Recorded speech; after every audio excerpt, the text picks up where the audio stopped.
Le film s'ouvre dans une tente accrochée en pleine paroi du mur des Trolls, une falaise vertigineuse de Norvège.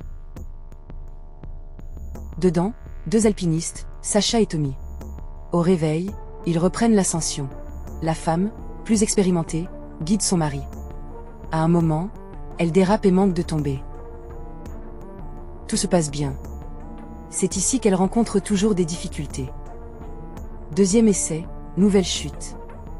Idem pour la 3e et la 4e. Sacha veut atteindre le sommet avant le coucher du soleil, mais son mari, plus lucide, propose d'y passer la nuit.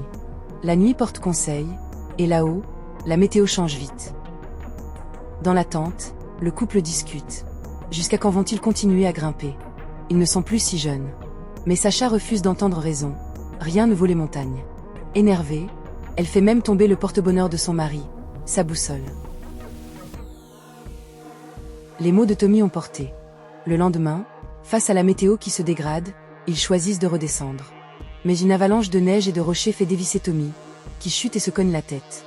Suspendu dans le vide, inconscient, Sacha le retient de toutes ses forces, mais elle s'épuise vite. La gravité fait son œuvre. Sous le poids du corps, la corde lui glisse des mains, et Tommy dévale la montagne. Sacha se retrouve seul, face à la paroi. 5 mois plus tard, direction l'Australie, le pays natal de Tommy.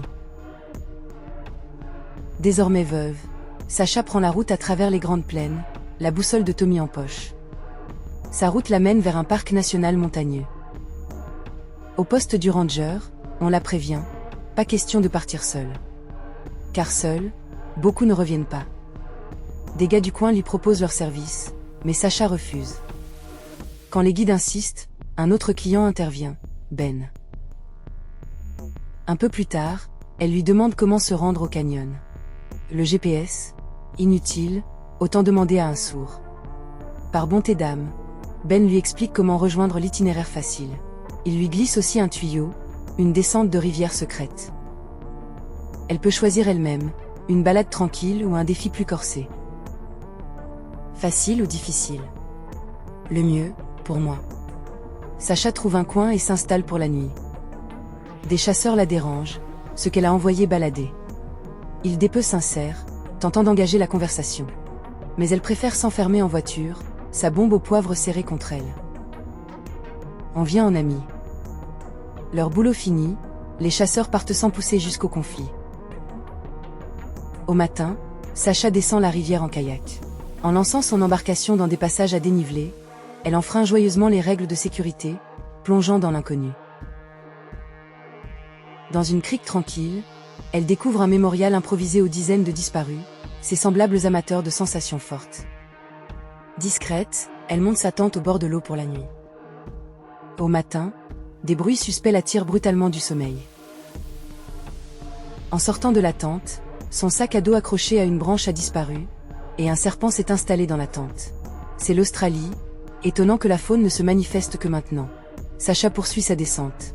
Plus bas, elle voit un bateau amarré, accoste à côté et s'enfonce dans la forêt pour trouver d'autres randonneurs.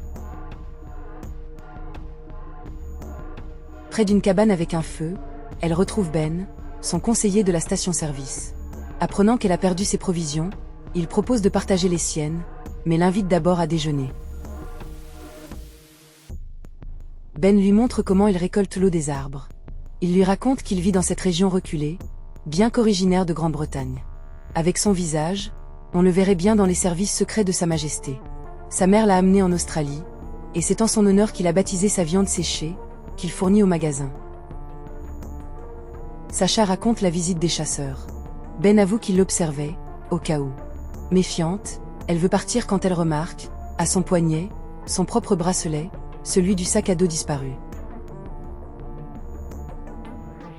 Ben lui rend son bracelet, mais sort de la cabane avec une arbalète chargée. L'homme lance une chanson sur l'enceinte et explique à la femme les règles de son jeu. Il a rempli son sac, elle a une longueur d'avance tant que la musique joue. Dès la fin de la chanson, Ben se lance à sa poursuite. Sacha, voyant qu'il est sérieux, fonce vers le kayak, laissant le maniaque danser sur la musique. La barque à l'eau, elle pagaie au plus loin avant que ça tourne mal.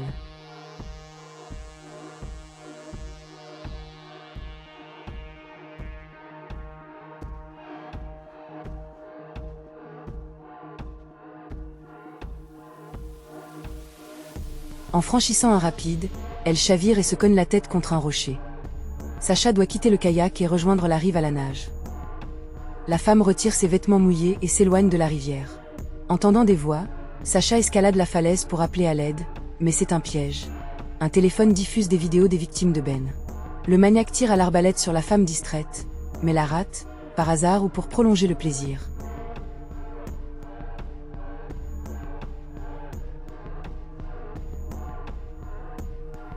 Sacha prend le téléphone et fuit. Le psychopathe la traque depuis la falaise, tirant parfois d'en haut pour la garder sous pression. La randonneuse dévale la pente et retombe dans la rivière.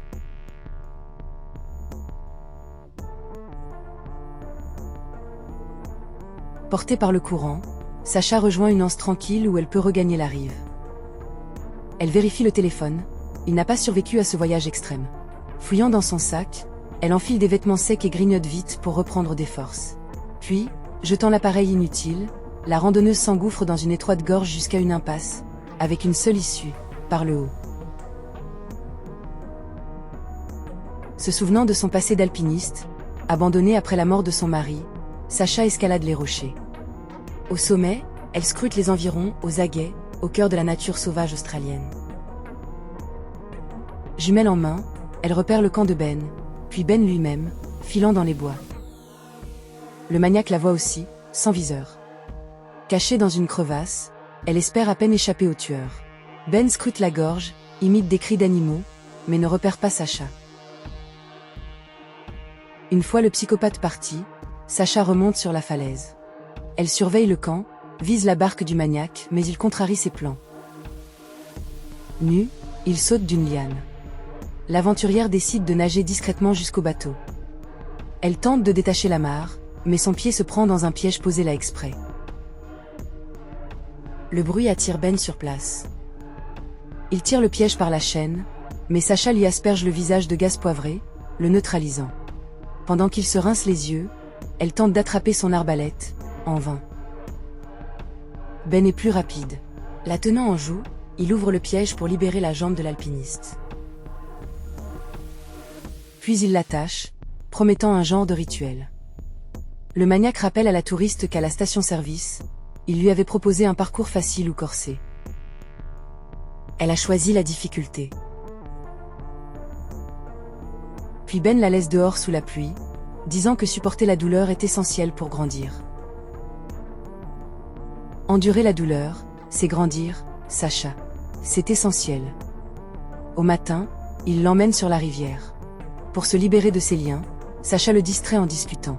Ben avoue avoir trouvé son nom dans le registre du ranger, mais il remarque qu'elle bouge et la jette à l'eau.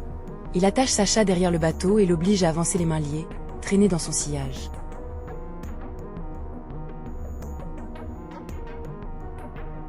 Le voyage se termine près d'une grotte avec une crevasse profonde. Ben descend avec sa prisonnière, il y a aménagé un repère secret où il garde ses trophées de maniaque, dont les corps des voyageurs tués. Il raconte que certaines tribus croient que manger le foie de l'ennemi transmet sa force. L'important c'est de trouver un candidat digne, et le reste, Ben le transforme en viande séchée, celle qu'il a baptisée du nom de sa mère, que Sacha avait goûté au magasin. Mais il demande à Sacha si elle pense vraiment qu'il est complètement taré. Quand la prisonnière évoque une enfance maltraitée, l'homme retire ses prothèses, dévoilant des dents taillées en crocs d'animal. Ben suspend sa victime pendant qu'il prépare la saumure.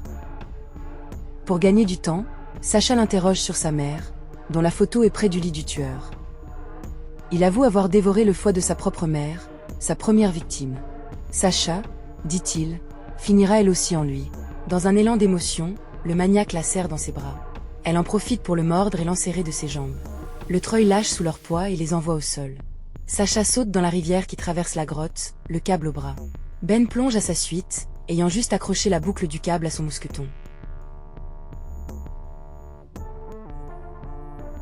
Liés par la même chaîne, mais avec des objectifs opposés, ils sortent et tombent dans la fameuse rivière australienne, qui les emporte vers une nouvelle cascade.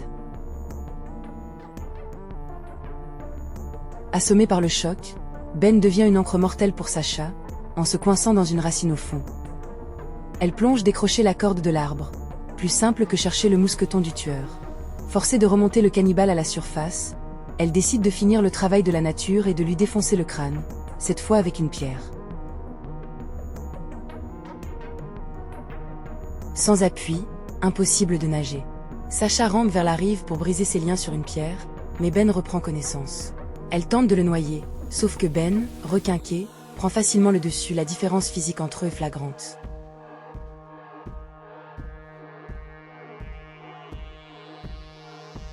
Il faillit l'étrangler, mais se retient, ça ne colle pas avec son rituel.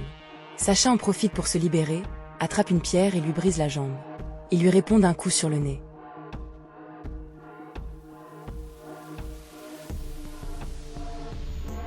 Blessés, les deux adversaires s'accordent une trêve jusqu'à la nuit. Dans le noir, Sacha se confie presque malgré elle à Ben. Elle se sent coupable d'avoir lâché la main de son mari ce jour-là. Sans ça, ils seraient tombés ensemble. Elle ignore encore s'il était inconscient ou déjà mort après le coup qu'il avait reçu.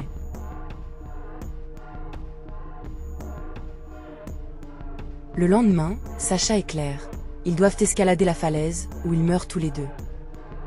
Lui d'une infection, et elle, avec le temps, de faim, de froid ou de la faune hostile. Mais on ne peut faire l'ascension qu'en tandem, quand un grimpeur assure l'autre. Pour ça, elle doit apprendre au maniaque les bases des nœuds. Au pied de la falaise, Ben pose ses termes. Si elle le hisse en haut, il la libérera. Si elle le fait tomber, elle tombera avec lui. Sacha entame l'escalade avec la corde, hissant le psychopathe blessé jusqu'à une prise sûre pour qu'il puisse l'assurer. Sur une corniche hors de vue, Sacha rattache la corde du maniaque à un petit arbre isolé, et fragile. Pendant qu'il grimpe, elle tente de lui décrocher le mousqueton. Il le voit, tire sur le câble, mais elle s'agrippe à la roche. Il s'acharne, jusqu'à ce que sa ceinture lui passe sous les yeux. À ce moment-là, Ben comprend que sa vie ne vaut plus $1 australien. Sacha tire sur la corde, défaisant le nœud d'assurage, et le cannibale plonge vers une mort inévitable. Plus qu'un obstacle entre Sacha et la liberté, cette falaise à escalader, sans corde ni équipement. Avec sa volonté et son expérience, elle grimpe jusqu'à presque lâcher, suspendue dans le vide. Reprenant ses forces, elle remonte, s'agrippant à chaque fissure dans la roche.